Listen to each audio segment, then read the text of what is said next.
Bonjour, je suis ravie de te retrouver dans cette vidéo. Alors aujourd'hui, on va parler d'avoir des envies de dévorer. Alors attention ici, je ne te parle pas d'avoir l'envie de manger une bonne assiette, un bon repas.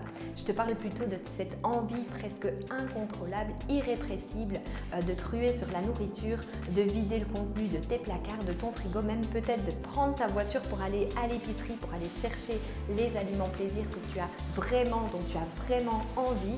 Ou alors tu vas commencer un apéro, tu t'es juré de prendre seulement un ou deux chips et tu n'arrives pas à t'arrêter. Alors évidemment, une fois que ce moment est passé, tu vas peut-être culpabiliser, tu vas juger que tu manques de volonté, que tu as encore craqué et résultat des courses, on se sent encore plus mal après. Alors si ça te parle, sache que ce n'est pas qu'une question de volonté.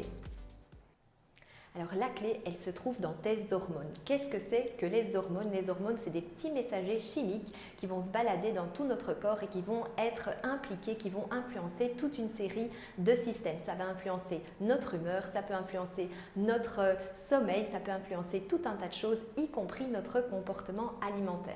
Alors aujourd'hui, on va parler plus spécifiquement de deux hormones qui sont très impliquées dans la régulation de l'appétit et donc qui vont nous permettre d'avoir un comportement alimentaire qui est équilibré. La première hormone, c'est la gréline. La gréline, c'est l'hormone de la faim. Elle est fabriquée dans notre estomac, elle va monter avant le repas et puis elle va descendre après le repas. La deuxième hormone, c'est la leptine qui est le contraire de la gréline. C'est l'hormone qui coupe la faim, c'est l'hormone de la satiété. Alors tu l'as bien compris, pour avoir un poids, une silhouette santé, c'est important que ces deux hormones, elles fonctionnent de manière équilibrée, qu'elles fonctionnent correctement. Alors aujourd'hui, je partage avec toi 5 clés, 5 astuces pour apprendre à réguler ces deux hormones. La première clé, c'est de manger lentement en mastiquant correctement. Pourquoi? Parce que ça va donner le temps à la gréline de diminuer et à la leptine d'augmenter et donc on aura tendance à moins manger. La deuxième clé, c'est de limiter les aliments glucidiques, c'est-à-dire les bonbons, le sucre, les pâtisseries, le soda, etc. Pourquoi?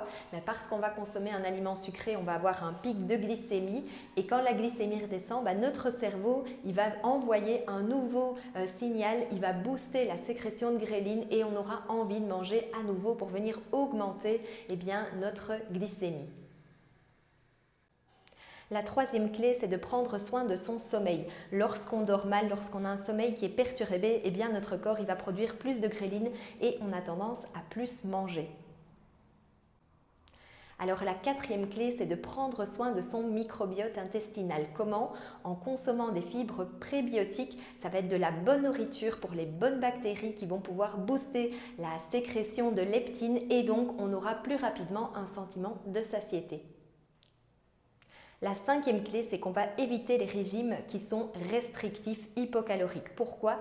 Parce que ça va aussi avoir pour conséquence à la fin du régime d'augmenter les taux de gréline, ça va nous pousser à manger plus. Pourquoi? Notre cerveau, il veut nous protéger. Lorsqu'on sort d'une période de disette, de manque, de famine, ce qu'il veut faire, c'est nous pousser à manger plus. Et donc, c'est un effet contre-productif par rapport à l'idée initiale du régime. Alors, je vous partage ma petite astuce supplémentaire pour l'apéro. Lorsque on va consommer de l'alcool à l'apéro, ça va stimuler un autre transmetteur, un autre messager qui va aussi ouvrir l'appétit et nous pousser à manger plus. Donc, la petite astuce, c'est de prendre un apéro sans alcool et de garder son verre de vin rouge pour le repas. Alors si aujourd'hui tu t'es retrouvé dans cette vidéo, si tu as des pulsions, des compulsions alimentaires et que tu souhaites retrouver un comportement alimentaire qui est plus équilibré, plus serein et que tu as envie de retrouver ton poids santé, n'hésite pas à venir m'en parler et on verra ensemble les solutions qui sont les plus appropriées pour toi.